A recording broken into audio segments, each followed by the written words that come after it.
Okay, it's 5 o'clock. Let's all stand for the Pledge of Allegiance.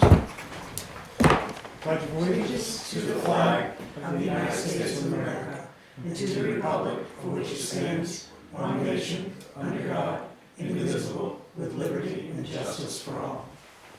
Thank you.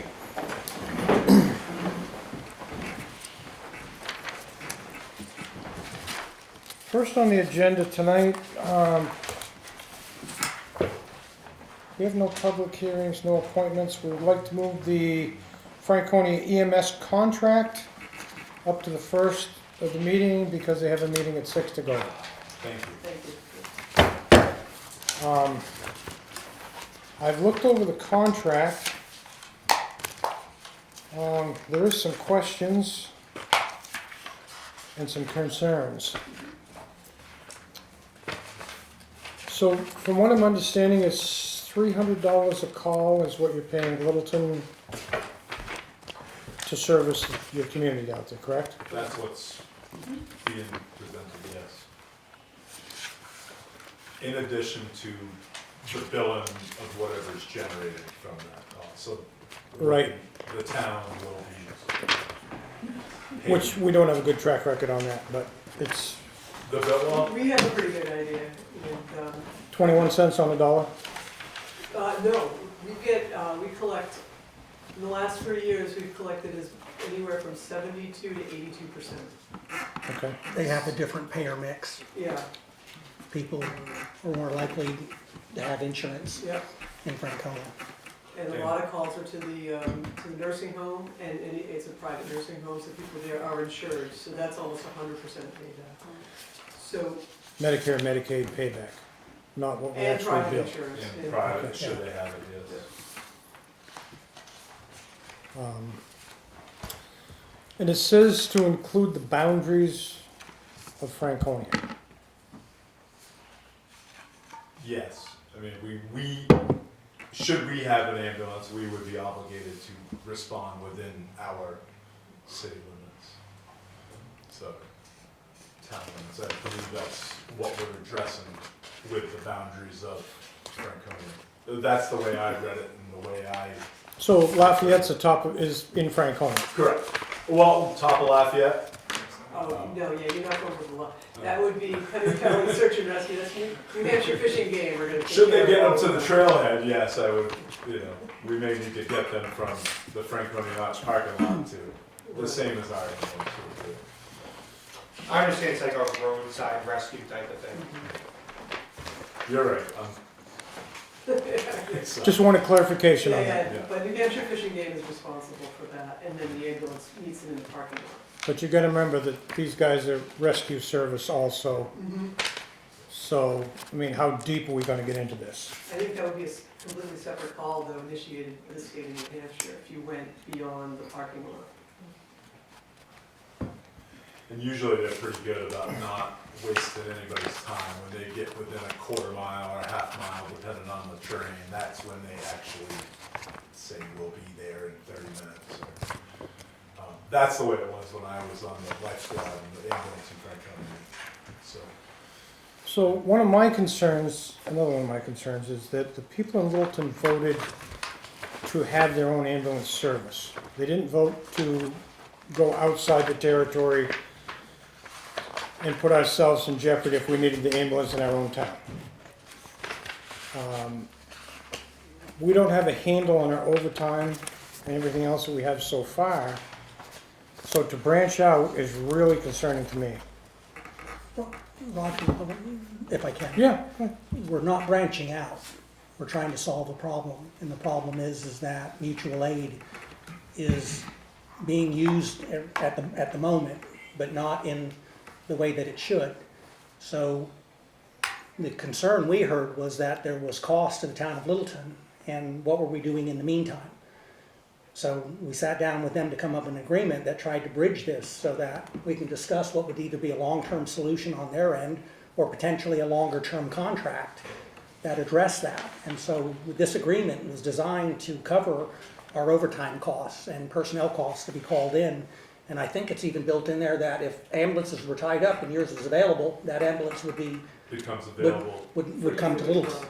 I mean, so we tried to cover the things just to get us to the point to where we weren't just answering on mutual aid, where we weren't getting any additional offset or cost. So this is a kind of a short term. I mean, it is a Band-Aid, but it's the one that's trying to have them, and I mean this in a polite way, some skin in the game in the sense, because, you know, because the last thing, go ahead, because the last thing that's gonna happen, and I can tell you, and I can speak for the chief, if somebody gave the chief a decision and said, you cannot respond to a call in Franconia because it's mutual aid, he's not going to take that answer.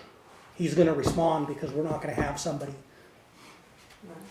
come back and then next thing you know, it's Littleton caused an issue. I mean, so that's really the barrel we're at. So we're not really in a position to say we're not gonna go. And this is like you just said, for the short-term solution, so that we can get more numbers together and work on a long-term agreement. But right now, we want to put the Band-Aid on it. We don't want to be a bigger part of the bigger problem. We want to, you know, be collaborative here and help out. And we understand the cost involved. We're hoping that $300 stipend covers any sort of overtime callback while your ambulance is in our town, just to adequately staff your town, and hopefully the billing covers your expenses of going to the call in the first place. And we are actively working to solve the problem on our end too. Again, this is... And the other thing, this was a short term because, and we've got the committee on here tonight. You know, 5 of the 6 have chosen not to serve, so we've got to start over. So that would, and we were going to give this task to that committee. And so we would have been delayed out maybe a month or 2 for even somebody coming back with a solution. So this was kind of gets us through this window until additional data can be gathered based on the calls and going on, but at least it seemed to be at least a fair and reasonable deal that they got some skin in the game and they recognize that there was an impact to the town and they're attempting to offset that cost. In more than 20 years of EMS in northern New Hampshire, I'm not aware of an agreement that's ever been struck like this. It's pretty groundbreaking for this area of the state.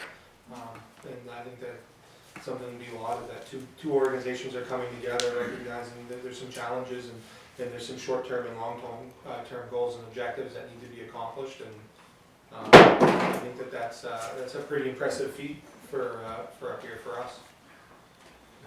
Yeah, if it's agreeable to everyone and works out for everybody, we hope that it does. Especially Be nice to see some figures written down to see what the cost is actually gonna be, because, I mean, the last 2 weeks were over almost $4,500 in overtime on the fire department EMS. So do we wanna get deeper? No, it's a burden on the taxpayers. I'm hoping that anything occurred with helping us out is covered. But you're right, there is I believe a 30-day clause in there, the way I read it, that if it's not amenable to either one of us, that we have that. So I guess we're asking to try and gather some numbers, and if it doesn't seem equitable, either come back to the table or we can terminate it. Okay. Can Hoping I that's share? not the- Okay, Go ahead. so I Oh, think, hang on. I need to give you the legal version. Sorry about I that. can't understand the legal version. I don't understand this version.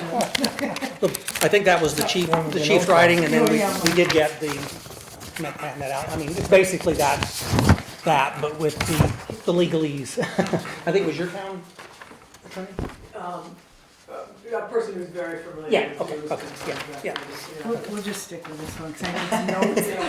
Yeah, no, that's fine, but Overall, I do feel good about this. This is, the whole ambulance thing is very new to us anyway, so we want to make sure that we're very careful as far as with the whole tax situation over time, but we also know that the people in Littleton have said, we want the service.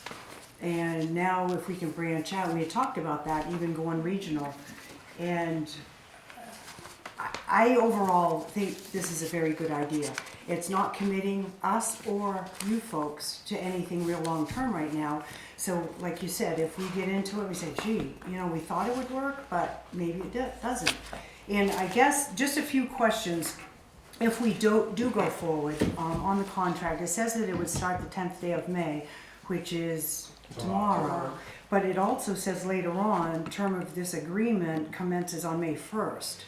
So, May 1st is, I think, what it originally said. There may have been some Okay. in there that didn't get changed. so that would be changed May then to, 1st is in the contract. okay, all right. On the updated one, Yeah. it's just one date. Okay. It's the first, scan it really quickly. No, the one I've got, I just handed them, still says May Maybe it 1st should in be the May term. 1st. So that would be May 9th, Okay. So or that's, 10th, excuse me. that's one. So it hasn't started yet. No, we wouldn't do anything without your approval. We're here to discuss Yeah, that. yeah, we wouldn't do anything without your approval. Right. Excuse me, may I ask a question? Do we not have contracts with Easton and Sugar Hill, is that my understanding? It's a different kind of agreement, it's a flat payment, but again, But it's the same, I mean, it's the same type of service, just yes, a different type of an agreement, Yes. legal agreement? Yes, Okay, yes. so, I mean, we already do it for Easton and Sugar Hill, so adding Franconia is not that big of a stretch. And the key on our end is that whatever that cost is, that we're able to show you that it's covered right, in reference to what they're paying and the revenue from the billing, because it's a different demographic. So Roger had asked too about the square miles that will provide emergency ambulance service to any person requesting within the physical boundaries of Franconia. That was a question I had as well, so Yeah. thank you for, Yeah, sorry. that. I That's was a, just gonna look that up. We are geographically large, but a good portion of our geography is pretty state park and whatnot, national Right. forest. right, okay, so, okay, good. So maybe we could get, not that really square miles is gonna matter a whole lot, it's within the boundaries of the Franconia. The other thing too, and this, Milt would be proud of me, I think fees in here, I could be wrong, is not possessive.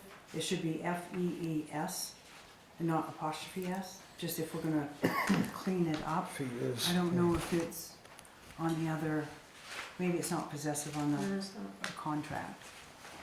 On my simple one, it's, Right here. yeah, it's a few times, yeah.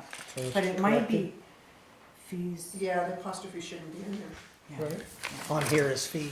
okay, fee. good, all Yeah. right. That's just a, In the updated one, it's, And Fee, there's no fee. apostrophe. I think it's Those okay, fees yeah. will be updated. it's okay. The other thing, the other question I had, if Littleton does not provide acceptable service, now who determines this? What is acceptable, because it is subjective? Because I know sometimes people have, they have opinions, our guys do a fantastic job. But if something, were to happen, I mean, who determines the acceptable? So, and vice versa, really. Mhm. I'm just reading, I have Right. an email for him, sorry. That's a good question. We should probably determine who determines that. I mean, that would be the breach of the contract if it's, but Right, who's going to be the deciding factor on that? Right. I don't know if it would be our EMS chief combined with yours. I'm not sure. okay, That sounds like those two would be the ones that would be involved with yours making the determination on whether or not Right. they believe something went wrong, and then ours reviewing it, and then either we agree or Disagree, right, and then that would start the that. process of the Yeah, agreement. Ending it in 30 Yeah. days if they couldn't agree on it. Yeah. I think that's all I had. Yeah. One more question. If you pick up somebody that is really bad off, can you head straight for Hanover with your ambulance? I think that's part of what's being worked out right now. I think that's more of a question for, Chad or Mike, because, I mean, I Right don't now know. I it's- don't No, think can it's- you guys with your ambulance in Franconia, can you head straight for Dartmouth? Or do you have to go to Littleton Hospital? You have to go, well, correct me if I'm wrong, I've been out of EMS a bit, but you had to respond to the closest, most appropriate facility until the patient is stabilized. Is that still, So that's true. So the answer is technically, potentially yes. I think what you may be asking is more of a CBA issue, and there is a distinction. So under New Hampshire protocols, we're supposed to bring the patient to the closest, most appropriate facility. That doesn't necessarily mean the closest, but it often does. If you're, like when we go to Easton, and let's say we're a mile closer to LRH, but the patient gets all of their care at Cottage, and it's a mile further away, kind of acceptable. If I have to go 30 miles out of my way, then that's way too far. In those cases about, taking a person from, let's just stick with the same scenario, from Franconia to Dartmouth, as an EMS provider, regardless of whoever my employer is, outside of those rules, as an EMS provider following the protocols, I would have to have a guiding document from our medical control physician that says that in certain situations, that's what we do. For example, one that comes to mind would be like a serious cardiac issue, where LRH just doesn't have the capability, none of the small hospitals do. You have to go to a cardiac center. And so we'll bypass the local hospital to go to the cardiac center.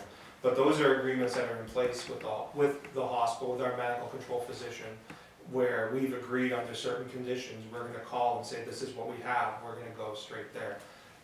In my personal opinion, that's not affected by the CBA at all. That's more of an agreement between the EMS service, its members, and their medical director. Okay.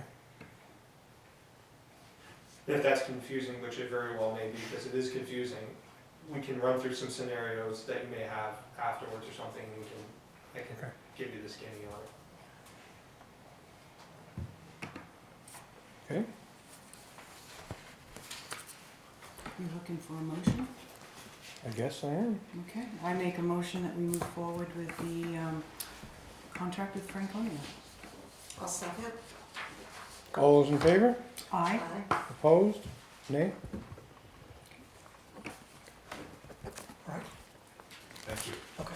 Right, so do you wanna make those corrections? Yeah, on yeah. it And then, get Yeah, it to me and then Yeah, we'll get it. yeah, we'll get their signatures, I'll email it to you tomorrow. Okay, all right. We'll discuss it tonight, and I believe we'll be voting the same, so, I hope. Thank you. Thank you. Thank you for your time. Thank you, Tim. Okay. Thank you. Just get you guys to sign the second page. All right, let's get back to the meeting agenda. Next on the agenda, going to do the approvals of the Board of Selectmen meeting, April 25th of '22. I'll make a motion to approve those minutes. As amended. Yes. All those in favor? Aye. On the 4/28 meeting, that's a work session. I'll make the motion to approve as amended. I'll second that. All right, all those in favor? Aye. Aye. On the 28th, we had a non-public meeting. I've read over those, and I can make the motion there that we, Sure. I'll second it. all those in favor? Aye. April 28th, non-public meeting, TM review, I'll make that motion. Second. all those in favor? Aye. Okay, all the minutes are approved.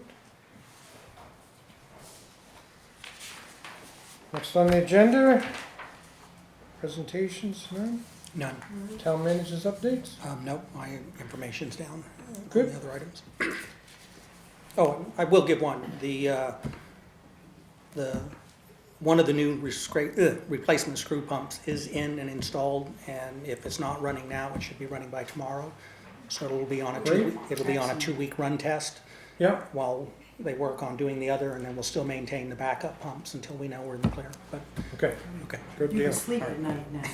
a little better, yeah, Thank you. if I can find a place. Okay, and old business, EMS commission update. Yeah, we didn't have anything on here other than to advise, and I had done that previous to that, of the original 6, 5 folks had chosen not to participate going forward, and we did get 3 additional names. Did you say 3? Yeah, Okay. I got mine, yeah, we had Think you Courtney gave- Bowler, Bill LaTulip, and Francis Dunn were the three people that at least it indicated that they had some interest in serving on the committee. And we still have one that has agreed to stay on. Yes, Mike Mike Scanlon. Scanlon, yeah. Okay. So we can Okay, move that forward, or, I mean, if you're not ready to appoint tonight, I mean, I just wanted it on there, so since our last meeting, we tried to clarify for folks, and then right. we seem to go backwards, not forward with the participation. May I? Go ahead. Are the three that have given you the interest, do they understand the scope of what they're supposed to be doing? I don't know, because I haven't had that discussion with any of them, because I think we just defined the scope last time meeting. And we'd be more than happy on anybody that you appoint to make sure that, I guess, they understand the scope as Roger presented it at the last meeting. But yeah, I haven't had any, because I'll be honest, I think it would be inappropriate for me to kind of interview them until you'd made a decision on whether or not to So be on there. Do you want a motion to appoint the three? I'm gonna have Jim go forward with. I mean, I because, think we ought to have a discussion on it. because, I mean, we've been dragging on for what, almost 2 months now? Yeah. And again, not to go back to an issue, but that's kind of the reason why we did the Franconia, so that we kind of show that we can do the job. And I don't mean this in the Right. sense you don't need a committee, but Right, we can work just as quick and get the information and get something before you. And again, maybe it's inappropriate for me to say, but I'll say it. Out of the three, I know there was some confusion and some questions even with some of the other members on whether or not someone with the department should be involved. That's my And, question. yeah, and I know we technically had a conflict on that, and that member pulled back. So the only issue I would say on that is that if you want to make it separate from the department, then there shouldn't be anybody who's affiliated, whether it's a call firefighter or retired firefighter or an active employee, other than the chief and I, as nothing more than staff. I say staff, not their staff, but you know what I mean, administrative support, getting information and helping facilitate the meetings. That's just a personal aspect, because I know there was some concern on, Would we be open, is it okay if I say? Yeah, go ahead. Would we be open to maybe you presenting with the chief? Like for the next maybe couple of months, just see how that goes with numbers, because you guys you've got a handle on it. Just present, and then if we have to or want to, revisit the committee. I'm gonna do my job, whether you have a committee or Right. not. I mean, I'm gonna do my job, and I can assure you, there will be no expansion or anything that's done that doesn't come through this board. Yeah, Okay, period. I mean, that part, you don't have to worry. We've done the Franconia aspect. We will monitor that, and we'll see if that works for us or not. And we're gonna do our job whether you have an advisory board. So, I'm not waiting for a board to get picked. Like I said, on the Franconia, we went ahead and said, I can't wait. I knew there was a problem and an issue to address, and so we'll do whatever you need or you want. Yeah, I would say that we just hold off and get some information and see how this is working, Mm-hmm. and go from there, just take it amongst ourselves. Okay. Okay, so we'll table that and just hold the Table board it on for one side now, right yeah. now, and then, We need a motion? and as long as we do our job, you should be okay. You do your job. I don't know, do we need a need motion a maybe motion? for the No, minutes, okay. just as No, long as just it's that- in there? A motion to table the item. Yeah, I okay. think that would work. All right, I'll make that motion. I'll second it. All those in favor? Aye. Okay. Okay, bank lease updates. Like, I'm hearing the information I have is that maybe what's going to be presented tonight. I'd gotten the lease this morning from the bank attorney and our attorney, and there was just one change that they made to the lease that I had sent out to you, and you'll see it in pink. It was language that was inserted and language that was taken out, and it was in reference to the 25,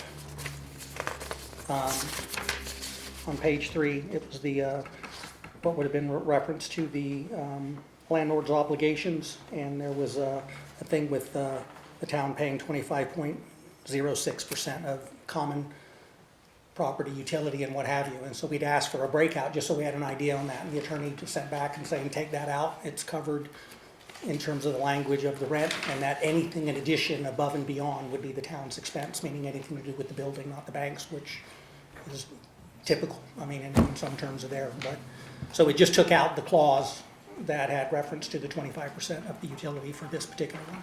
Can I interject here? Yeah. So Mr. Chris Logan and Tony Alacqua are here this evening. Tony is the manager here at Bank of New Hampshire, and Chris is the president CEO of Bank of New Hampshire. And we might be able to just cut to the chase, because there have been some new developments, and Chris has agreed to share with us those new developments. And so it will create a new discussion. So if you want Yeah. to. So, thank you. So I apologize for having this in the change. So we're going through, I think everyone knows, projects for a lot of work that's being done in building HVAC systems, et cetera, up and down. We had our life safety inspection, and we went through all those items. So we had a meeting on Thursday last week with our GC and getting the plan. And the bottom line, to Carrie's point, to cut to the chase, the disruption to our tenants is going to be much greater than what was initially projected. So after learning that, in an effort to be fair, and I'm a big fan of keeping things simple, I called Carrie, I think on Friday, and said, this is going to be a lot more disruptive to the town than what we were initially laid out. And I said, maybe the best thing to do is just leave the lease terms intact the way they are today, get through the construction, because to me it's not right or fair to charge the town a different rate and then have all sorts of disruption with the construction project. More work happened over the weekend.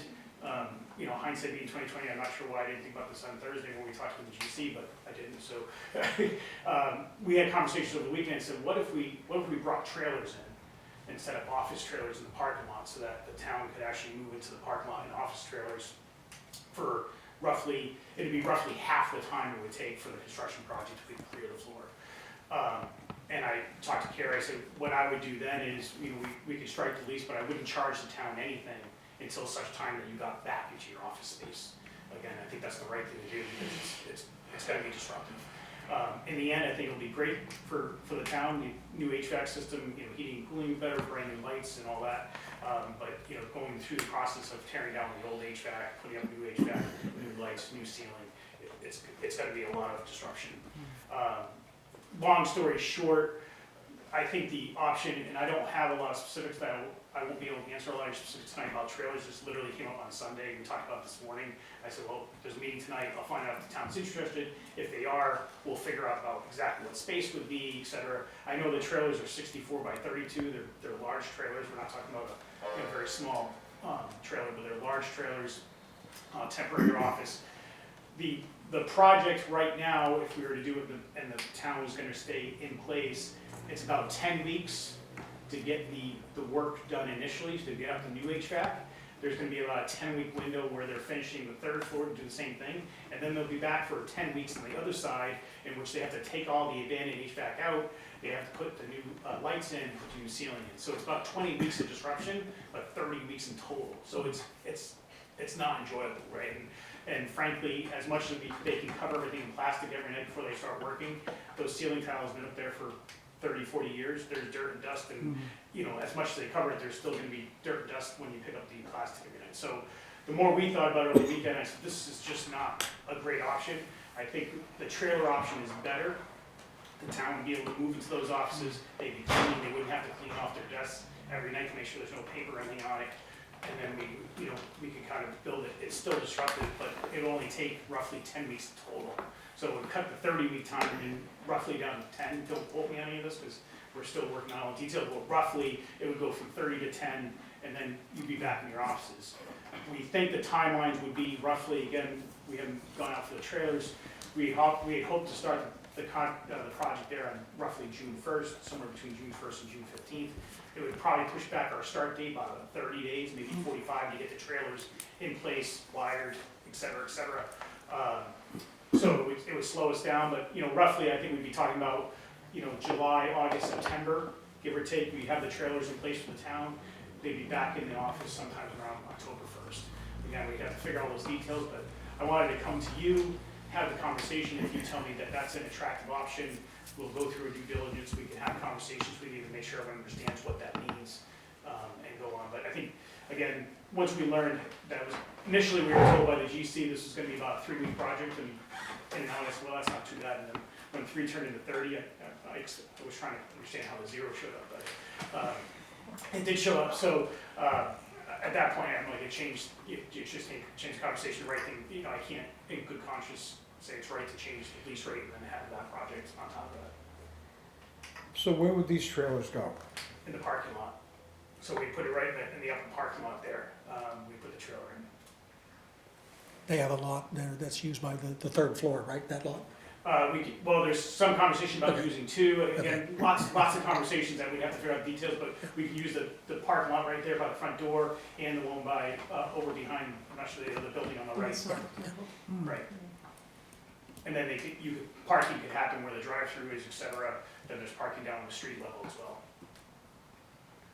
One of the things Chris and I talked about too, you know, whatever we decide in, if we go for the trailers, we'd have to look at the logistics as far as handicapped accessible, getting, you know, the office staff over there, what do they want to take. The other important component of this too, that to allow our team to get in there maybe from 9 to 11 in the morning, 9 to 10, if they need to get in paperwork or whatever.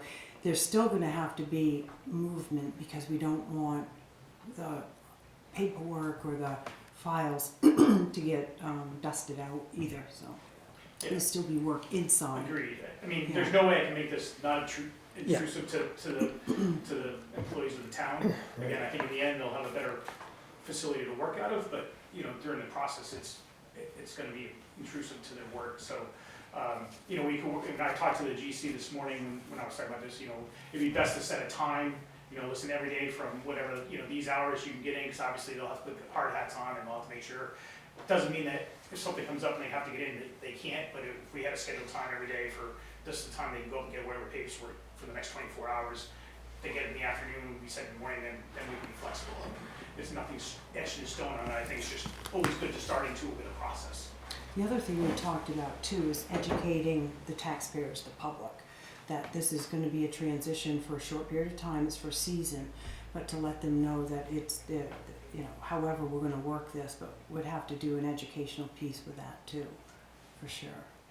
So I think right now, sorry, the timeline works out relatively well because we have all this done before the snow flu, right, for next winter, which I think doing the winter time is, you know, obviously it's a little more challenging. So we'd be able to put the trailer in, you know, use it for the 3 months roughly that we're gonna need it, and then have the trailer out and have everyone back up in the offices before, you know, certainly before November. So no worry about snow at that point.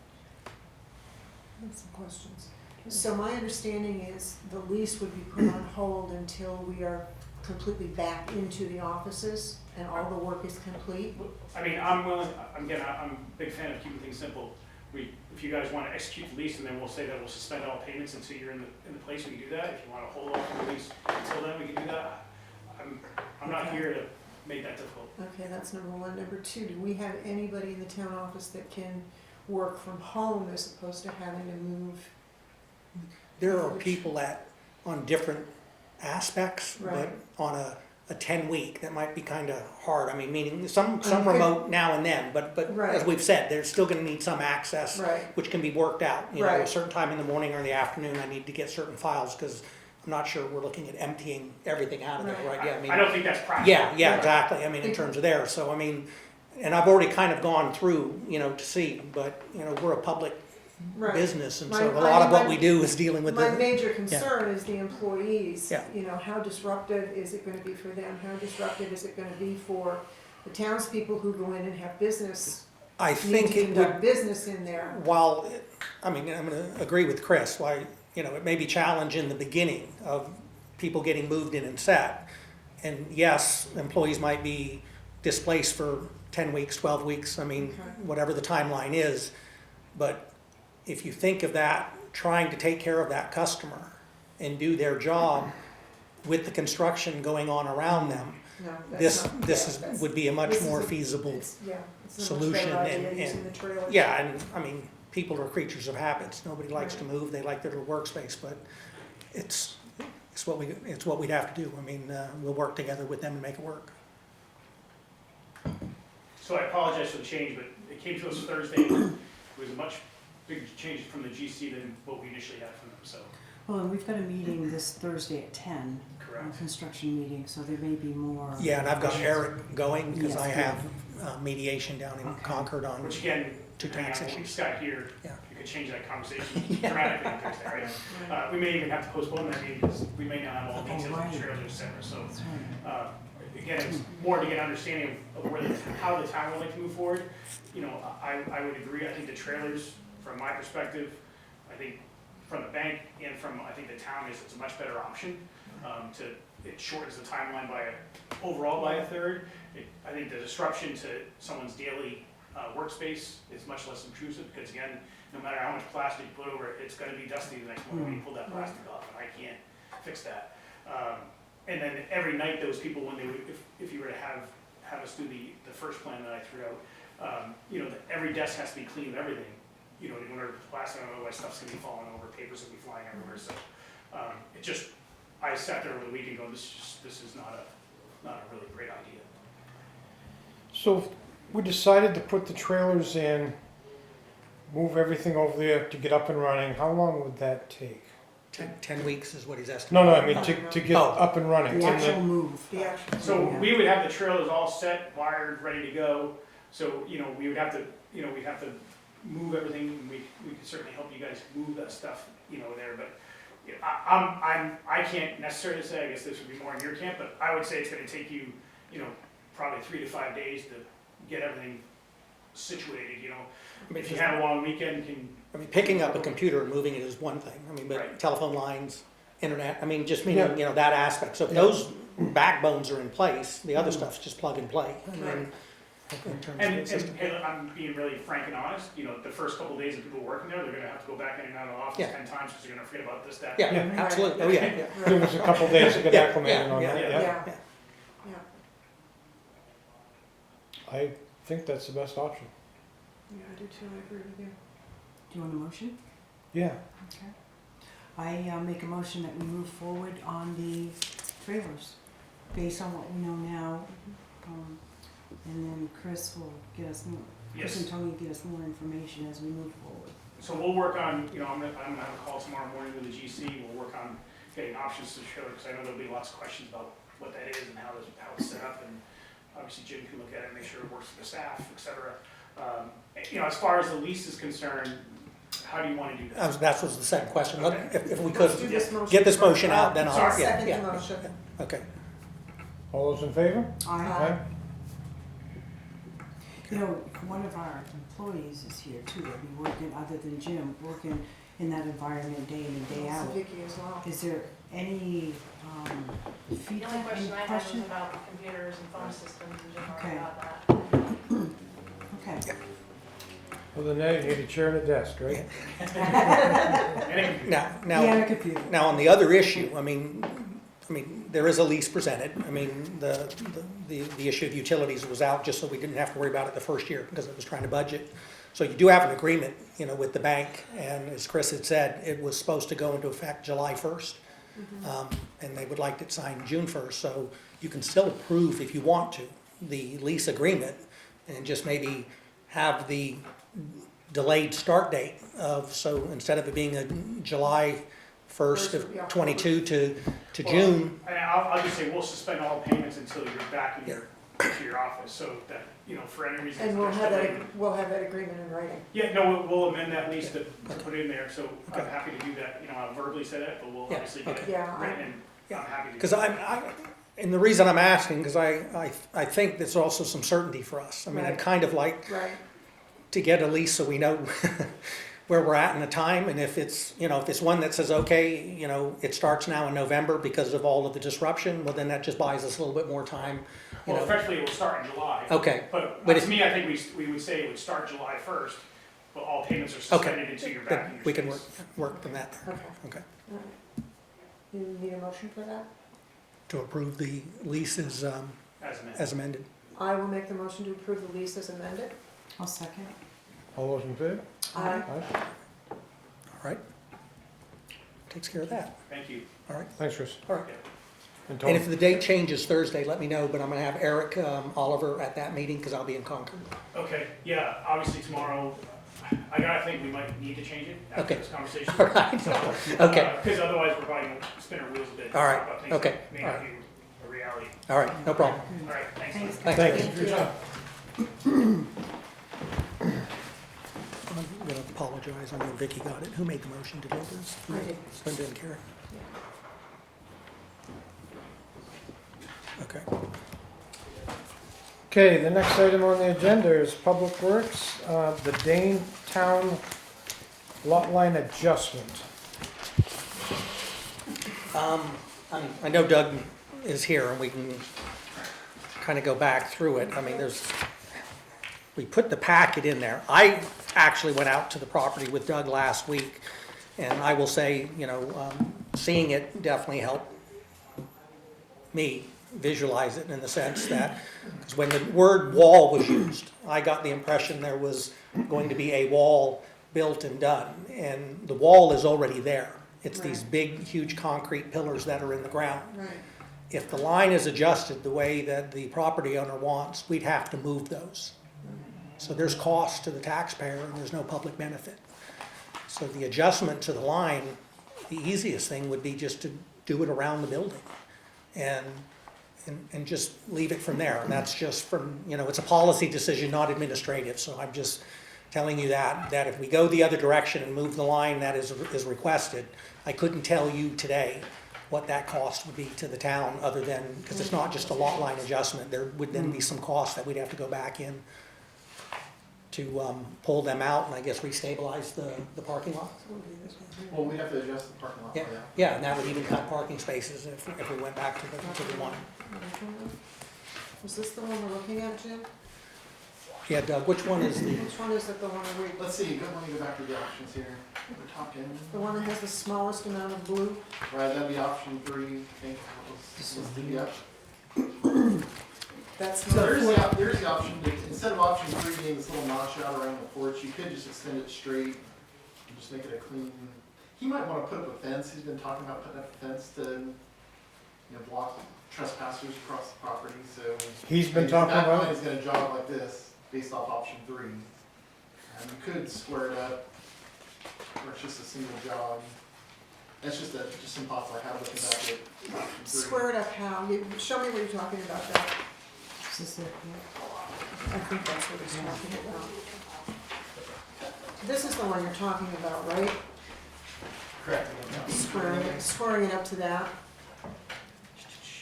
Let's see. because this is option 3. And this is square up. Yeah, I was talking about, oh, that's I haven't, is this a different one that they? This is one we got in our packet. Okay.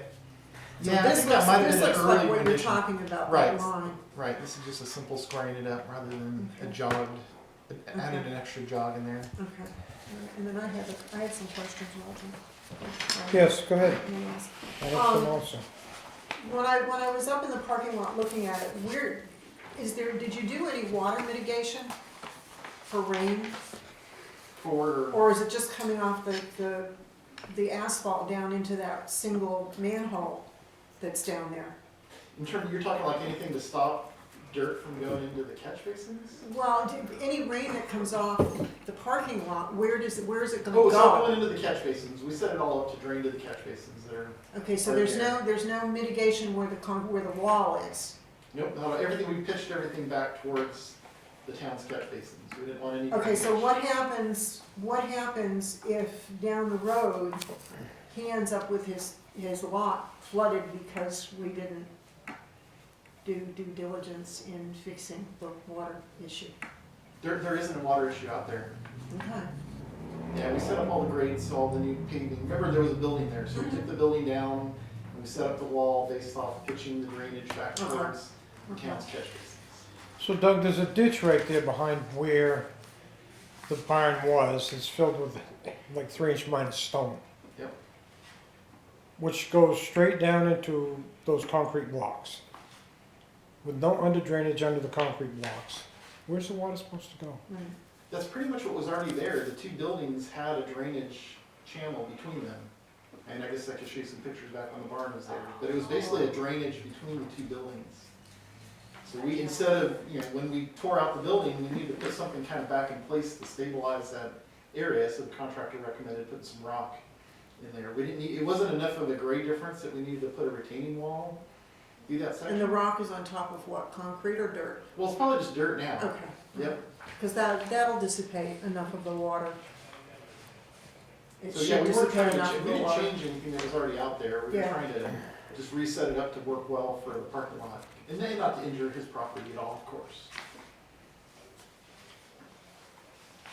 There wasn't any drainage system out there to begin with. It just was two buildings close to each other and the water just, And he never, in between them. he's never had any issues. not that he's shared with us, the town. So below the concrete barriers that you put in is also drainage that just goes and stops.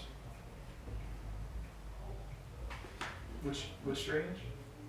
It's From his property? below the concrete, headed down towards the main street in Littleton. Just wondering where that water's gonna go. To the catch basins. There's a catch basin right There's two there. catch basins down there that There's we're a gonna. catch basin down there. It'll pick it up. Yeah, the contractor set all the grades to slope everything towards those catch basins. It's not final graded out there yet, so it's kind of No, hard to okay. visualize it because it's not Right. finished. But we set it up to drain to the catch basins. Again, we wanted everything going into the town's drainage, not Right. affecting private property owners. One other thing I'm concerned about is the parking spaces that you have drawn in. From one parking spot that parallels to the one on the other side that parallels, what's the distance between them? You're talking the driveway between them? Yeah.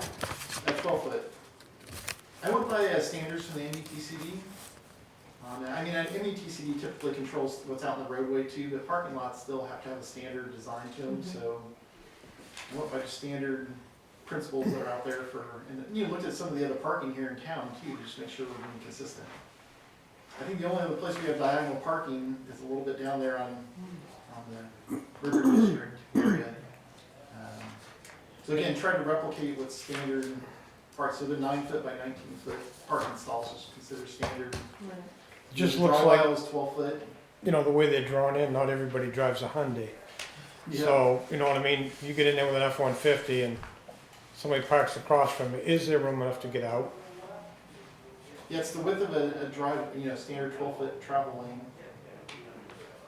I think it's deceiving on these What's pictures it because deceiving? it's not going to, Again, it's just a preliminary. So- Yeah, yeah. it would, yeah, just to give you the idea of the parking spots that would have be impacted, I mean, but they're not compact spots. I mean, you see some places going to that, There's standards. Right. specifically building small ones, and you're right. Then everybody drives a truck, says, where do I park? Yeah. Because your truck parks out half of it, but, Yeah, they're all set up for trucks. yeah, I mean, so this would be built, so it would handle your trucks going, your truck going in and out. Well, the parking spots that are on the street side, is there gonna be a barrier at the end of those, or is it just gonna be a line? No, because we need to plow the lot. Okay, so they Yeah, can so- literally, instead of having to back up, they So can just drive through. out. They could just drive through. Okay, so the only impact would be on these here would have to back out and drive out. These here can just literally drive out of their parking spots. So, Yeah, okay. yeah. And you're gonna We lose, could put a raised granite curb in there, but I don't Yeah. think it's a practical thing. I was gonna say for you You gotta plow it. For the guys plowing it, I don't think they'd like that. No, I am looking to put one probably on the other side against there's been talk of some sort of fence or something, Well, wooden there's- fence, Where the the old fence concrete- is taken down with a bunch of Yeah. signs on it that say, don't push the snow onto the fence. right? Yeah. Where's the snow going For this lot? when that gets plowed? Well, for this last winter, they kind of just pushed it towards the Dane building, and it took a little bit of discussion to get them to pull it back. But the goal is to go back in the upper corner where they currently store snow in that lot. Upper corner, so it's all Yep. downhill through, across the parking lot from the melt, right? Yep.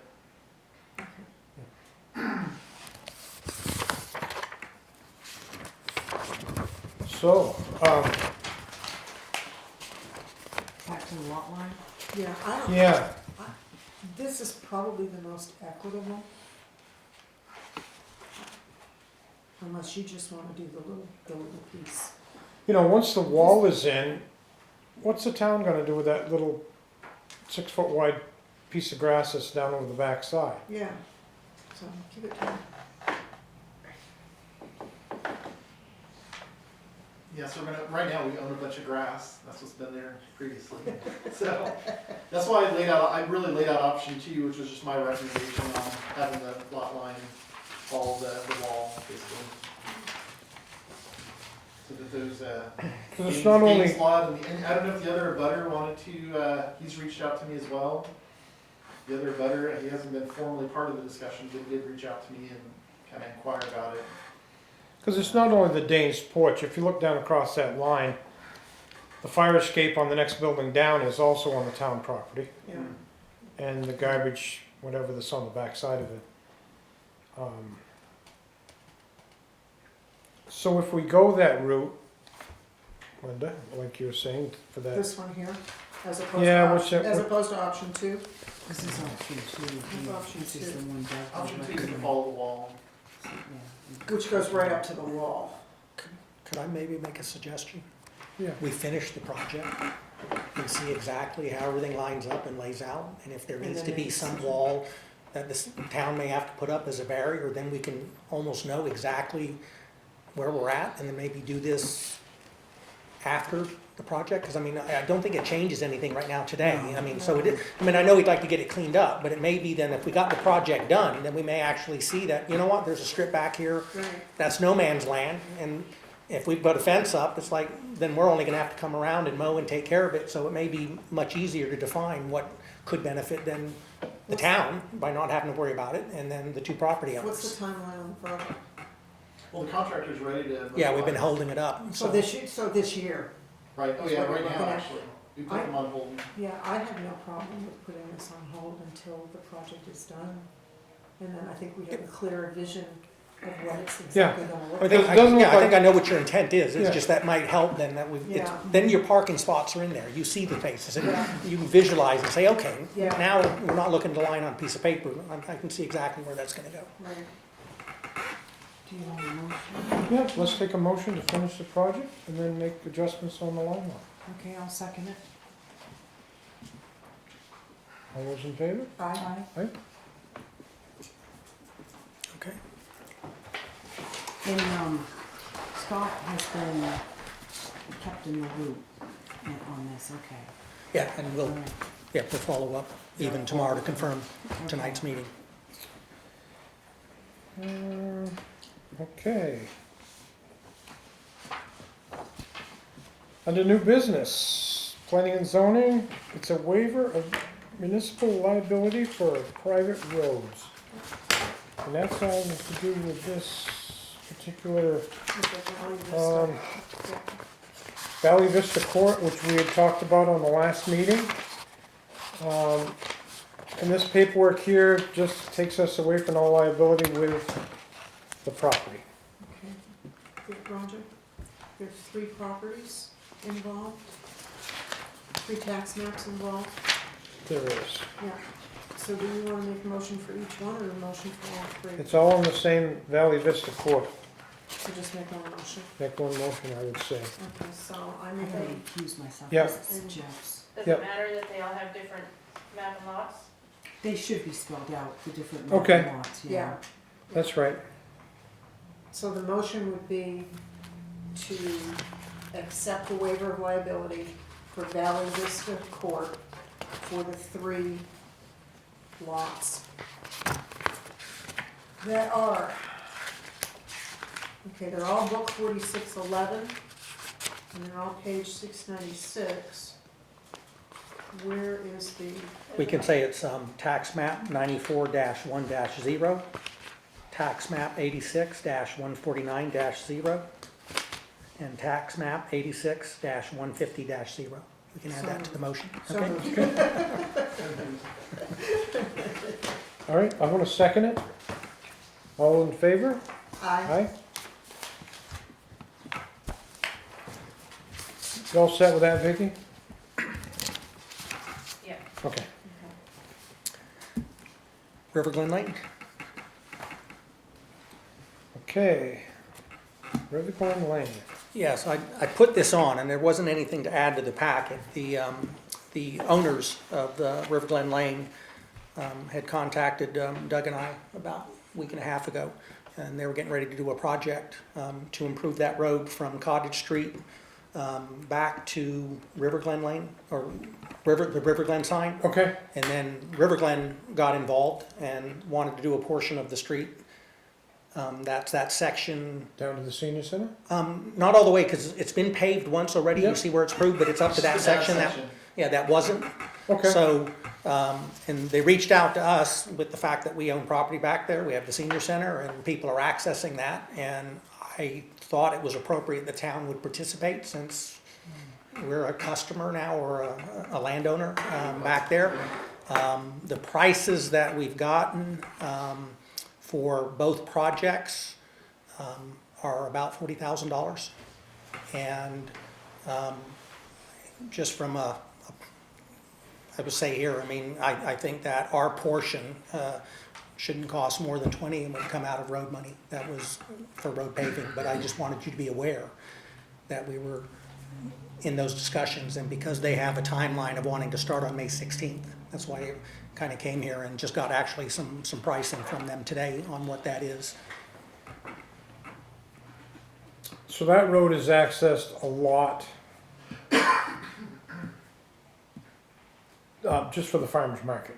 Yeah, and the farmer's market technically, even though it's not us, but it's on our property. It's now, on so- our property, it's Yeah, part of so, Littleton. yeah, so the goal was to kind of get this done before Memorial Day, and I Yeah. think even the free house, you know, and working with the owner, you know, he was gonna even close, you know, for a period of time to help expedite it. Mr. Fido's been out there, Mr. Smith, and the owner, so I mean, it kind of been very positive meetings of people working together. I just felt, I know it's called a private road, but to the public nature of how it was used, I thought it was appropriate that the town would participate in the benefits, since, and that's gonna tie into our project at the And end. that's money that's already set aside for, It was, actually, it could come out of highway money from last year that got carried over. didn't get used, Yeah, okay. got carried over, so if, I mean, if you're okay with the concept, I mean, you maybe could give a ceiling, say not to exceed $20,000 Okay, on the town side. yeah.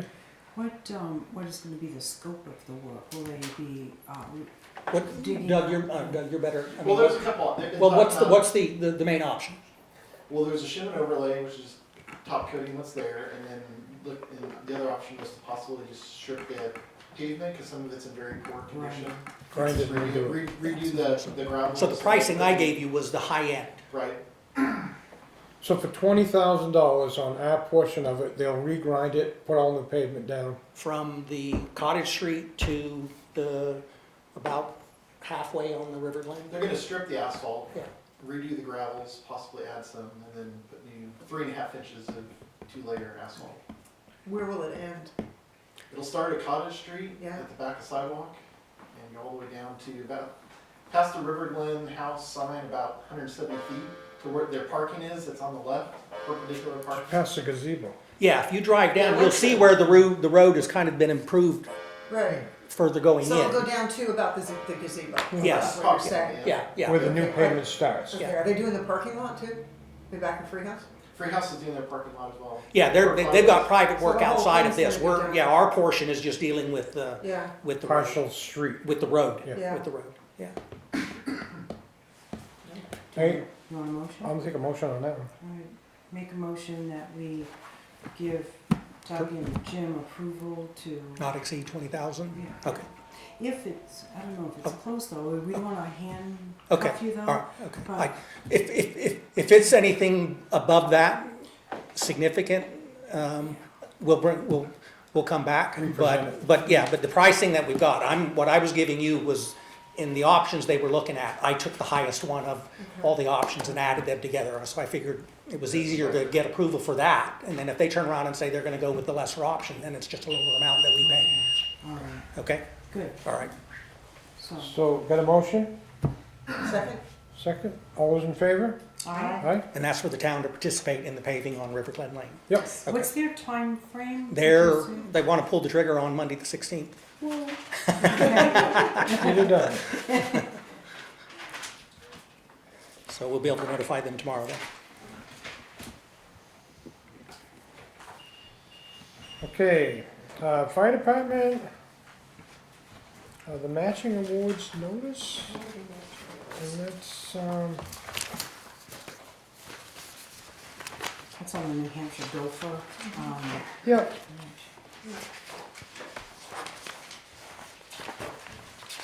And that was on, let me get back to the right section here.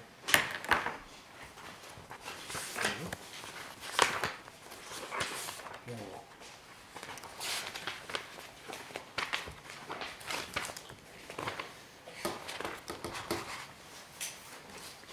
So, the New Hampshire State Gopher, which is the Governor's Office for Emergency Relief and Recovery. The Creative Equipment Matching Fund Program, aid in the response and recovery to COVID pandemic. The amount available for each community is $50,000. Fire and Rescue Department has a limited number of support vehicles for use for medical responses and for COVID isolation with widespread infection. Recommendations is accepting the grant money will allow the department to operate with a quick response vehicle to EMS responses, limiting the need to respond with an engine or ladder truck. Grant award letter and quotes, financial impact, $4,864 to match the 10% grant out of the budgeted line item.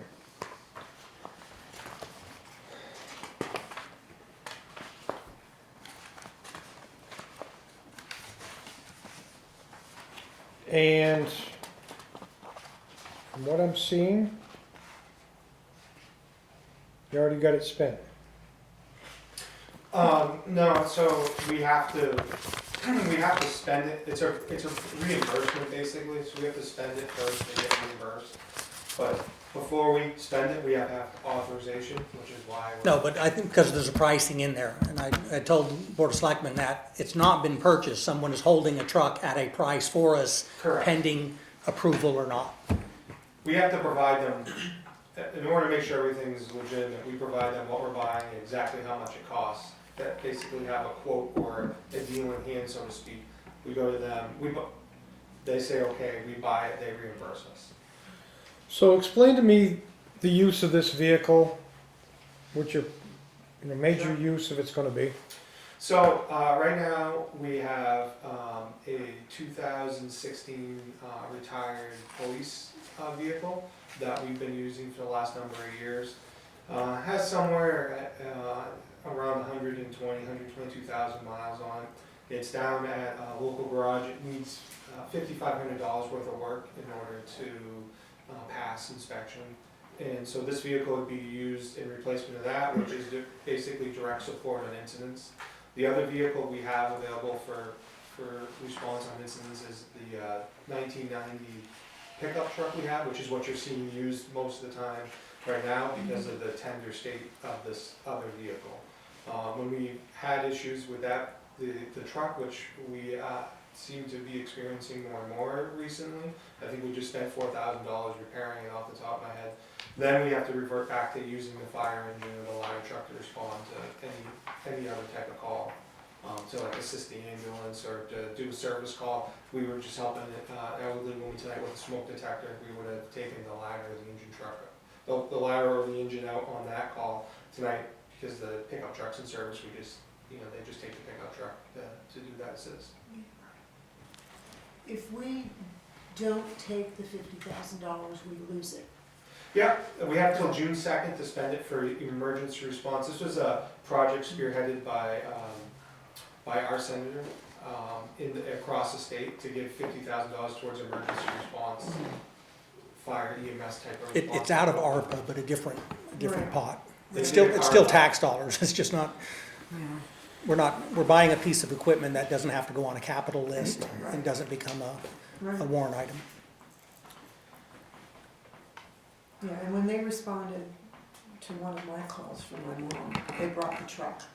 The pickup truck? The pickup truck with the EMS, and it was like, I was waiting for the ladder truck to show up. Yeah. I thought if we get that money, we might just as well. It'd be something, You gotta look at the overall picture, Linda. Well, I am looking at the overall picture, they've got two vehicles that are old, that are putting $4,000 and $5,000, what, at least once a year into them. So is the black police cruiser, is that at a dealership? it is right now, yeah. Okay. Can we get a second opinion on the repairs on that vehicle to get it state inspected? Where do you want to go? Any reputable shop?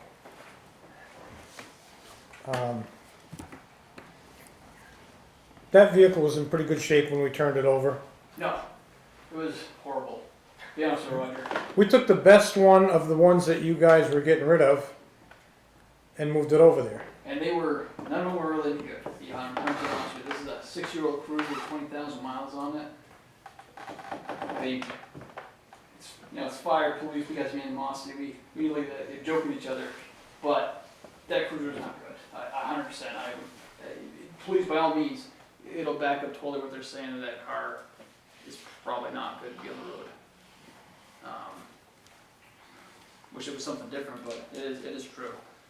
And these guys can respond much faster with a vehicle like that than they can an engine.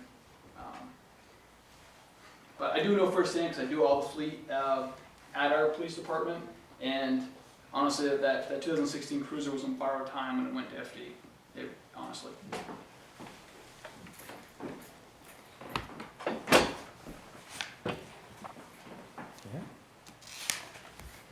The only, I mean, honestly, it is what it is. And if we've got the money, we're not putting out that, but long-term, I like your point. What is it? And I put this here, setting money aside for maintenance, tires, because there will be upkeep. So down the road, will we incorporate that in as part of our general fund? It's replacing a vehicle that's there currently, so Okay. there is a budget for that. Okay. All right. So what happens to the old one? Then if they're gonna get rid of it, then we would surplus it, just like we do other vehicles, and put it out for bid and see what you get.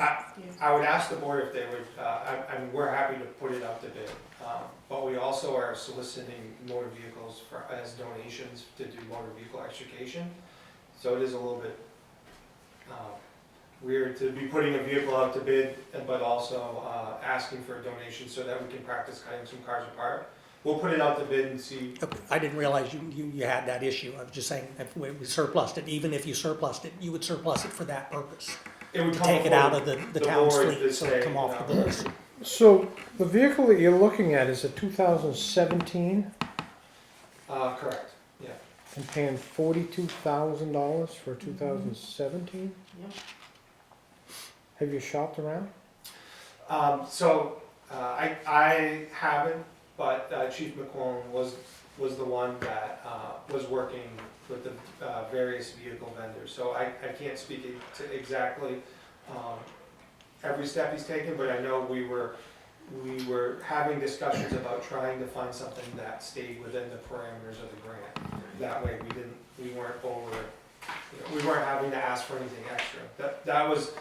We were trying to get as much as possible for that. The used vehicle market right now just appears to be extremely tight, and I'm certainly not a vehicle expert as far as like purchase and sales by any means, but I just know a lot of departments that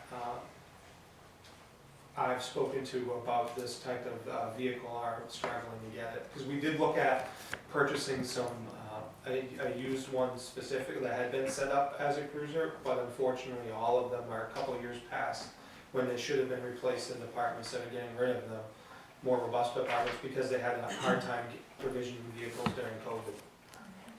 So there's another $12,000 on this vehicle to put all the equipment in that you need. It's all together here. Yeah, whatever the, It's- 43,000. Yeah, that includes all of that. 43,000 does But a cover all. but a 2017 with 80,000 miles on it, that is not bad. It's about 12,000 a year Yeah. for miles, yeah. That's not Well, the bad. mileage isn't bad, it's No. $42,000 to But that's $43,000. what you get for a used car. That's what you get for a used truck. Yeah, there is- they've gone way up. When Robert and I looked last year to replace his Dakota, his 1998 Dakota, we were looking at a minimum of 40, 42, 43, and that was a year ago. For a new one. No, for a used one.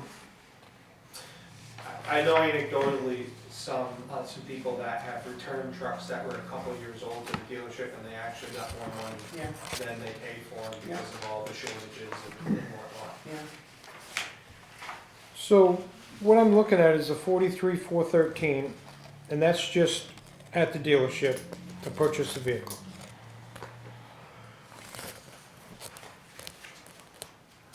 Does that include retrofitting to what the? No, So that's on a Needs? separate, So I think I have something a little bit different than you have, I apologize for that. I have 48,644, which is the total amount that we get from the grant.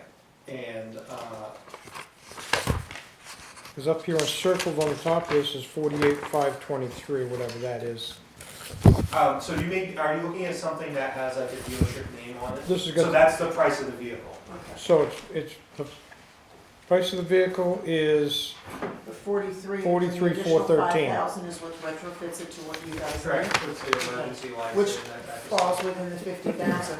and then to put everything on it that you want on it is another $10,635. So that must be the 48 plus the matching New local England Vehicle section Outfitter. of,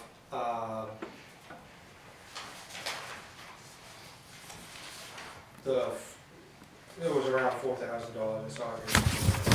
Oh, 4,860. Yeah, 4,864 would come out of the town, so it would be a 54,864 total price. So the Of 50,000 which we've got the 50,000 back. back, yeah. Okay. Yeah.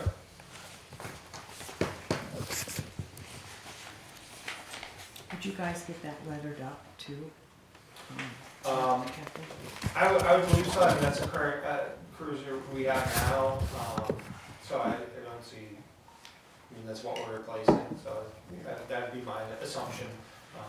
Again, I apologize because Chief McClellan is really taking the lead on this and I'm just here pinch hitting for him. So And he's actually visiting the new fire truck today, Okay. so that's the reason he's yeah, on the meeting. he's out doing a final inspection. So they're taking the truck out, they're running the pumps, we're running everything out there. That way if there's, if something doesn't look right, feel right, sound right, it's addressed right at the factory before we get it back here. It's what we call the practice. Unfortunately, when you spend $500,000 on a fire truck, you really want to make sure that Yeah. everything's working right and exactly the way you ordered it. Right.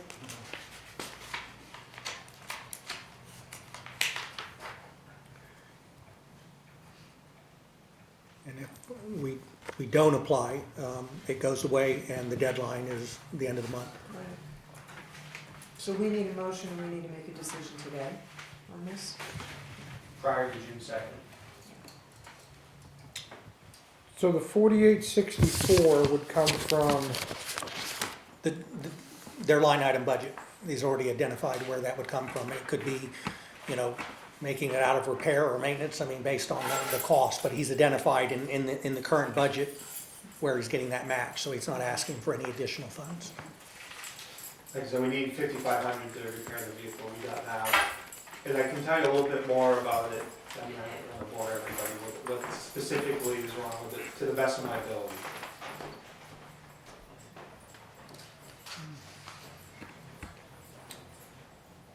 okay, Do you want a motion? yeah, I'll make a motion that we approve, how do we say? Grant this? application. The grant application, okay. Keep it simple. I'll second that. all those in favor? Aye. Aye.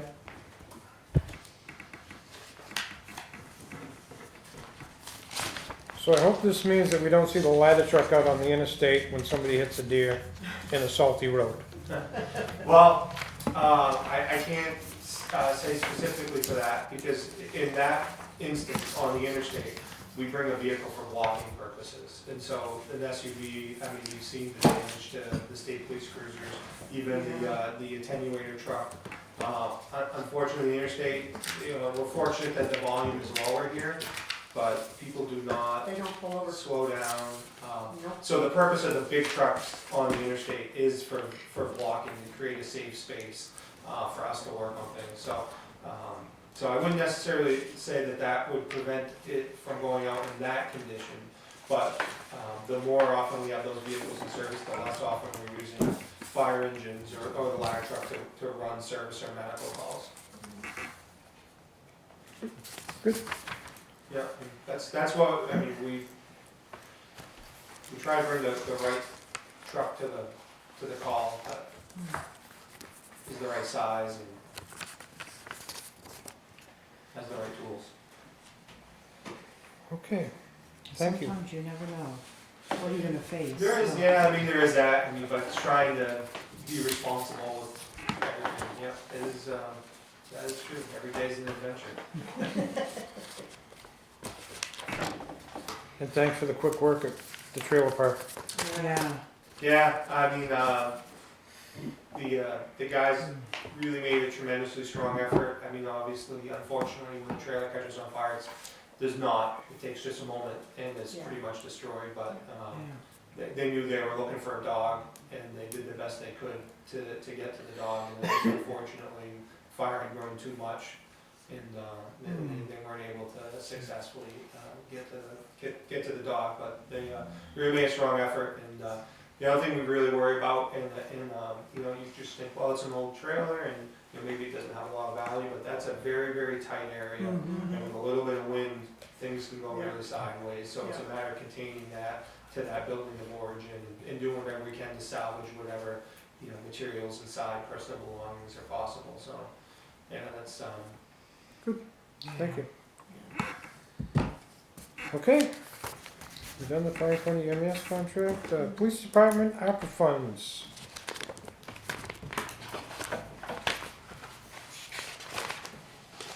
And that was for, let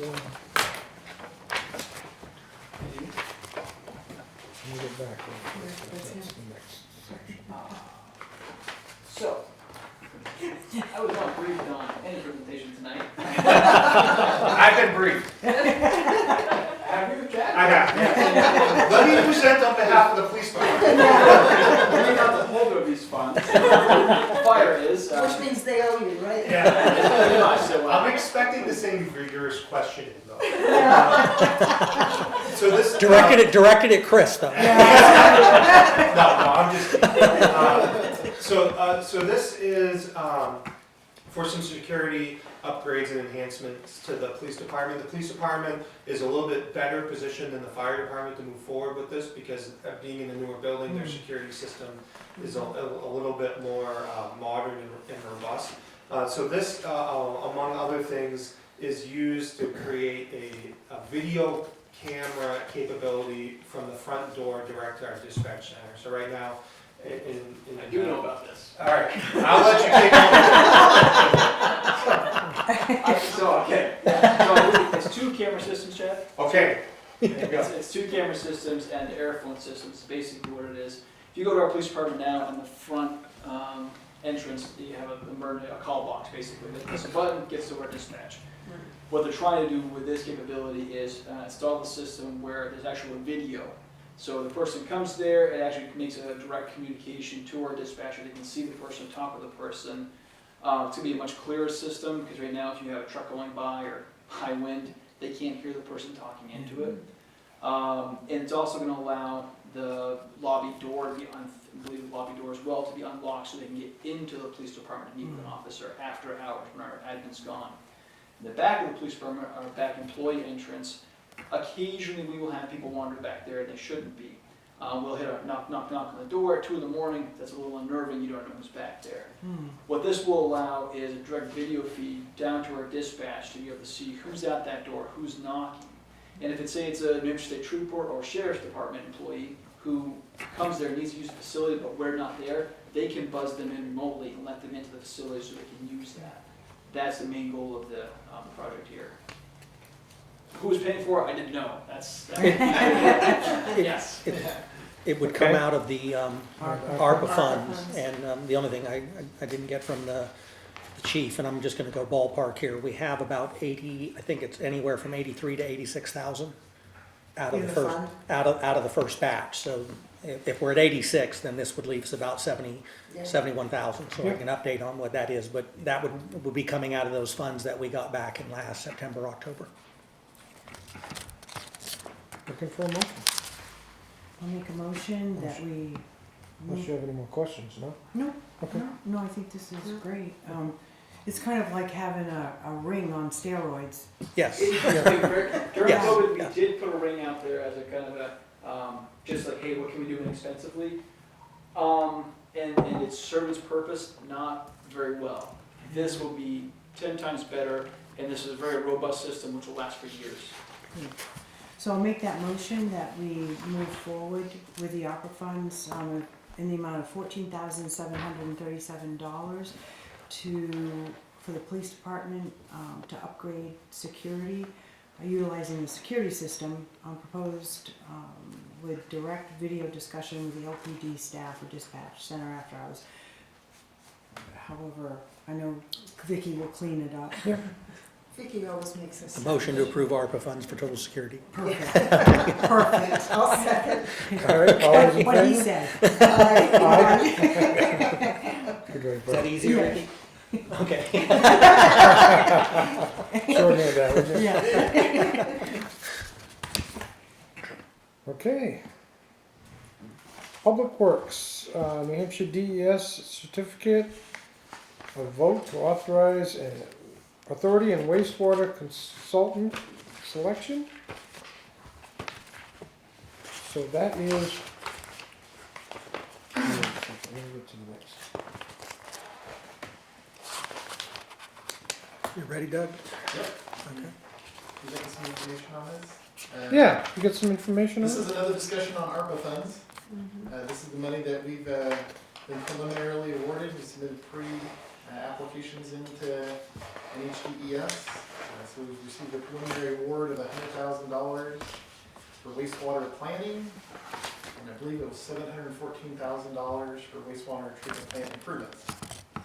So as part of the process with DES, going through their formal, and this is also under their CWSRF program. It's the overall state program for clean water. This is just one of the steps of the process, is to get a certificate of vote authority. It's required to secure a grant agreement regarding both of these grant awards. And so that's what I'm bringing before you tonight, is that item. And then the other one is just more informational to advise you on our RFQ process that we've been going through on selecting a consultant. And give you a brief summary of the RFQ that we put out to 26 firms. And the two firms that did submit qualifications to the town are Hoyle Taylor Associates of Manchester, New Hampshire, and Horizons Engineering of Littleton, New Hampshire. So again, we're following a strict process with DES where we need to document everything and show that we went through a qualifications-based selection process and having that documented. And so through that process, we've identified Hoyle Tanner and Associates as our most qualified consultant, but we also did qualify Horizons as well, because they are qualified for other aspects of wastewater, pump stations, stormwater, waterways, and other related projects. So they weren't to the top of the list, but they're still qualified to do work for us in those other areas if we need them. So tonight, the certificate of vote authority is just a standard form agreement, or form that the DES provided to us. So basically just fill in the blanks according to our situation here with Town of Littleton, and it does require a vote of the board to certify this form. So it could be a motion Yep.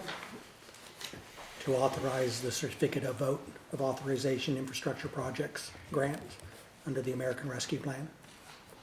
You know what he said? Okay. I'll second it. I made the motion, what he said. No? That puts it in perspective. All those in favor? Aye.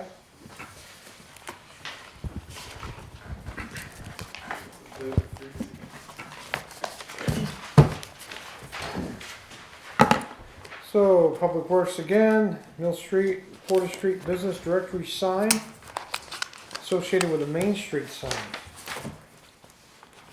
The time of public works for this item is, I've been working on the new parking lot directional signs for all the lots that you guys have given us the approval to go forward with alphanumeric numbering, so we have lots A through F, I believe. So I've been working on the signage for that, and in terms of getting locations picked out, working on the final layout of the sign. So we received a request from somebody representing the businesses down on Mill Street as to whether this town would consider allowing a private business directory sign to go up in the vicinity of Mill Street and Main Street. So we've had a number of discussions with them about that. What you have in your packet is a couple pictures in there. The first one is the proposed sign that they're looking to put in, which is down at the intersection of Mill Street and Porter Street. But there was a desire to get some visibility off of Main Street as well. And so, kind of doing a shared sign. We decided I'm proposing a sign that accomplishes our parking directional signs that we're trying to put together throughout all of town for all those parking lots, that also include the Mill Street businesses as well. So it's kind of a combo sign. And we're looking to put them up on two of the existing light poles, as shown on the pictures there. It's kind of hard to see the one light pole, but it's kind of hidden in the tree there. The little blue triangles with white borders are the proposed light poles that we would use. But again, this would, the signs on Main Street would go in as part of our overall parking lot directional sign package that we're putting together. And then the specific request tonight, though, is for that private business directory sign down at Mill Street and Porter. I mentioned an MOU in the report, and there's still a lot of discussion that needs to take place as to working out the details of what would be, how the businesses would tie into that, or who would be lead responsible for that MOU. So Jim and I have talked about that. There's more discussion that has to be vetted out with these folks on how that would come together. But we just wanted to bring it before you guys for just general feedback and direction, if that's acceptable to continue with this proposal. Yeah. For transparency purposes, are you willing to share who the private business owner is down on Well, the we're street? working with Art because he's a sign guy. Okay, So he's the one that had concepts Alright. on how to prepare the signs, but he's not, he doesn't have a business on Mill Street, so. okay. All right, He's been kind of the point person for Mhm. us. So I don't Okay. know if all the businesses have been approached. We'd have to have some further discussions. that was get my more other information. question, make sure. So, in doing this, would the businesses pay to participate to be on the sign? And would that mean that the sandwich boards that are on the corner would be eliminated? Because there are sandwich boards that are on Main Street right now that the existing Main Street retailers would keep. And that, I think, what kind of generated some of the concept of them coming, or them, Mr. Ty coming forward on behalf of the Okay. businesses. So if you were okay with the concept of a directional business sign on public property, then the actual content and who goes on there, that could be worked out in an MOU, because I will say this, I don't think the town should manage the Right, sign. right. And we shouldn't be picking who goes on it and who doesn't. So it's almost like I want to say like a business association or a homeowner association. So in that memorandum of understanding, there's got to be a point person maybe in the business end that. So if a business comes into town and wants their sign on there, then they know who to go to, and signs come off. But if they pay, that's an internal thing. I mean, like the town wouldn't be involved Right, in okay, revenue or whatever, because it wouldn't be our sign. okay. Now, would this interfere with the plowing? It's right where they put the snow. I know it. Well, all the sandwich board signs are a problem with plowing. Well, I mean, this, oh, well. Well, that yeah, one there, that's no, true. that is a snow storage area, so, I know. that is something we'd have to at least look at in terms of, because we do, if we're blocking that sign with a pile of snow, that could be a concern. Yeah. Just a thought. Yeah. I like the idea I though. do too. I, I think it's We a might be great- able to I work think with it's a them on great shifting it idea. a little bit. mm-hmm, So again, we'll, And going back to your point, Vice Chairman, is in that MOU, that's where you could address the fact that if you have, because we don't have anything that regulates or prevents the Right. sandwich boards, mm-hmm. and I know they don't like a lot of regulation here, so maybe Yeah. we don't necessarily build one, but maybe to get your sign on here as a member, as that agreement, then you agree not to have a sandwich board, because then you have frontage on Main Street. But that would have to be something, I mean, so you could conceptually say, we're okay with the idea of a business sign, but after we see the MOU, Okay. so we know exactly how it's administered in the sense, because, you know, we want to facilitate, we want to make sure people know who's here in town and help the businesses in terms of that, but I don't want to be in the business of managing a business directory sign. Okay. So on the sandwich boards, on that topic on the street, if somebody trips and falls over one, who is responsible? I'm not a lawyer, but I would assume whoever sandwich board it is would be the first person you go after. I just, The reason I say that is above my shop there, where the topic of the town is, sometimes there's 3 of them right there. Hmm. And it's hard for, when a busy day, for people to get around them. and some get tethered Yeah, coming down, I mean, And whatever, so another I guy's- mean, yeah. and again, I mean, you could deal with sandwich boards, and that in itself is a multi-meeting debate, yeah. depending on how people feel, but I think at least the businesses, or some of those down there, were recognizing that the board's become a problem, and that maybe this might be a solution. So for the folks that don't have that frontage, they're getting their business advertised, and so they don't necessarily feel that they've got to put one out. But that should be, if you want that controlled to some degree, then maybe the benefit of the sign is that you don't put out a sandwich board. Eliminate your sandwich board. Yeah, you have your name on the sign, then the sandwich board goes away. No, I like this, Yeah, I do actually. too. Are you gonna put your roaming mechanic on there? I mean, it's seriously directing. Yeah. I don't have a problem with people finding it. You have a unique clientele. That's Yeah. No, it is a good concept, it really is. I think what we maybe need tonight then is conceptually, if I'm hearing you right, you're okay with it, but you want to know then who's handling it, who's going to take care of it and what have you. So we can go back to the business owner and say, okay, the idea of the sign is okay, but now we need to work out the particulars of who's managing it, who's responsible for it.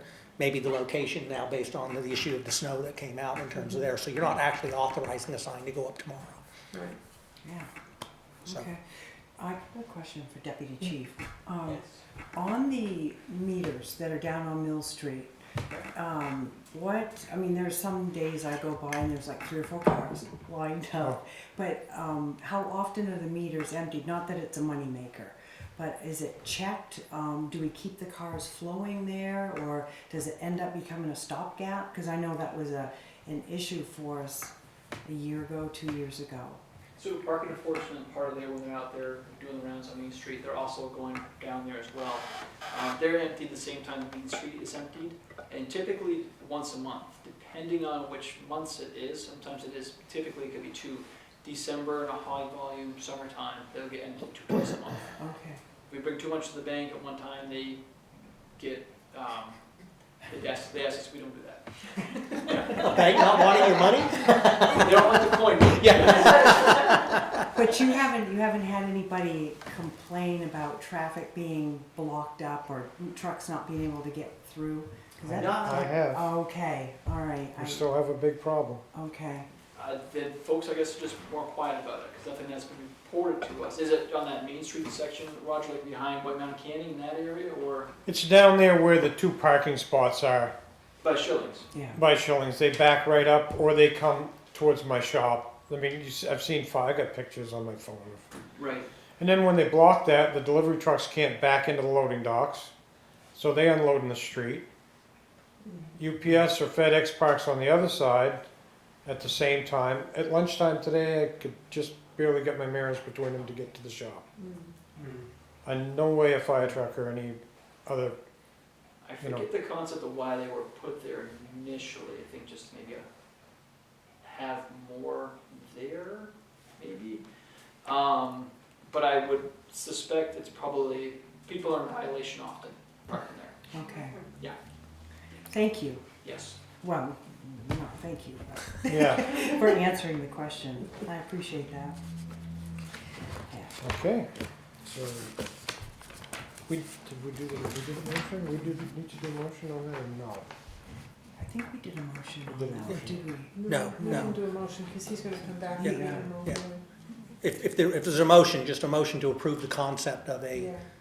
Do you Mill want- Street business do you sign want a on motion? town property. Yeah, just, Okay. so we've got that, then when we go back with the business owner, we can go back with the fact that the boards at least embrace the idea. I'll make a motion, I'll second it. what he said. All those in favor? He said Aye. aye. We shouldn't vote on that on Mill Street, but we're good. I don't think that's a conflict. No. No, I Okay. wouldn't put a sign on it. All right. Okay.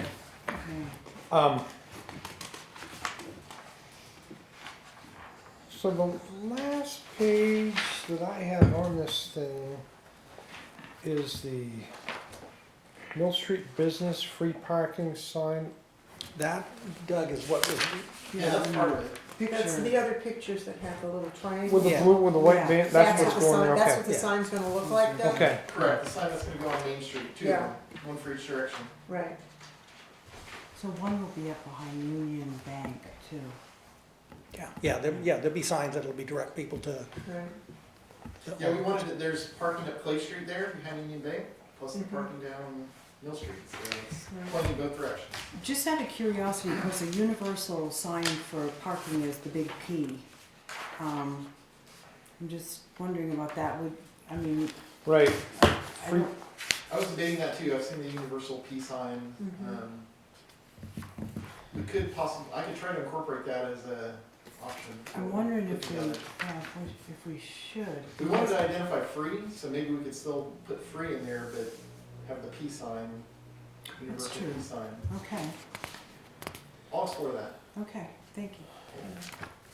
So the free parking sign down where this other sign is incorporated, or to get down there, should point somewhere down to the back parking lot. It shouldn't point up Mill Street towards my shop, because there's no free parking up that way. There's two This one- metered spots. This is just at the Mill Street entrance, where it's coming down and you can turn, there'll be another, if you look at that, sorry, I should have made it a little bit clearer. If you look at the business directory, Yeah, There's a, one, there's Okay. a sign to the right of it, it's just blank. but that's gonna have an arrow just. but that's what I was There's an arrow wondering, going to the right. is that sign, that sign's not No, it going? won't be that sign, that's Okay. just the one for Main Street. That's what clarification. There'll be another sign there that'll say parking lot B, that direction. Because we've assigned letters to all the lots. Good. Okay. Board of Selectmen topics, I've got a couple. okay? I just want to give a big shout out to the hospital. This week is, it's actually called Happy National Hospital Week. So we've got one of the best hospitals in the state, if not New England. And also in conjunction with that, with our EMS team that works very closely with them. So just wanted to give a shout out to that and thank the group for that. Also, Brian Ward was awarded the estate commendation. Brian Ward has been such a incredible pillar in this community, and the counselors at their last meeting awarded him a special commendation. So I just wanted to get a shout out to that too. And he used to be, I mean, he's got so many accolades as far as what he's done involved with the town. So that was good. His family accepted the award for him because he was home recovering from surgery. So, also for folks to remember that the dedication to the David E. Stoddard Field is coming up Saturday, and that's kind of a big event. Which is really, really a cool thing. And then the last thing I'd like to say is just to thank everybody that came out Saturday for the cleanup. River cleanup. Yeah, the river cleanup. It was pretty amazing. There was, when I left after 2.5 hours, they already had a 30-yard dumpster, 3/4 full. Wow. Yeah. So on one hand, it's good that all that trash was collected. On the other hand, that's terrible Yeah, that all that trash was collected. But it was a good show of community support, a lot of moving parts to that, but a lot of good feedback on that too. So I just want to thank everybody that was involved. Caitlin Lavaroni did a great job from the Parks and Rec. The Trout Unlimited did a fantastic job coordinating there, and then Casella. Casella, same thing. Yeah, so it was a wonderful. And they went beyond the scope of where they wanted to do. They got Yeah, north and south They further did. than what they wanted to go. Yeah, it was. and further into the brush, I think, than they were expecting to go. Yeah. Good. Yeah, no, it was very good. Thank you for letting me share that. No problem. You all set? All right. I had nothing this time. You guys, sign the signing page with the Franconia. Okay. Public comment. John Swan, he wanted me to ask, he had emailed a letter with some attachments, and he was wondering if you folks had a chance to review that, and if you were considering joining the SU 84 School Board in opposition to the DOT driveway permit of the proposed landfill. So that was just something he wanted me to inquire about. I would understand if you hadn't had a chance to review it, if he sent it today. I did get it. I did review, and I think it would be important for us for everybody to read it, and then maybe bring it up at another Next meeting. meeting. Okay. You okay with that? Yeah. Yeah. Thank you, And- Courtney, for bringing that forward. Anything else? I'll just mention that May 16th through the 21st is National EMS Week to celebrate EMS systems and recognize EMS providers. So if the board is interested in doing something for any type of recognition or whatnot for the EMS providers, it's a typical time frame for something like that to happen. Thank you. Something more than donuts? I was just gonna That's over here. No, that's all right. Yeah, you got the wrong department. So you say head to I brought donut holes to the PD, but I also brought donut holes to the fire station when I went down. And with the new security system, you can see it coming. So the door is open. Yeah, it does. So instead of donut holes, we need to bring in cupcakes from Jack and Finn's. Oh my gosh. Yeah. Well, thanks. And we'll do a diabetes clinic. Have the dentist on hand. Yeah. Motion to adjourn? Motion to adjourn. I'll second. All right, all in favor? I Aye. Aye. Thank you.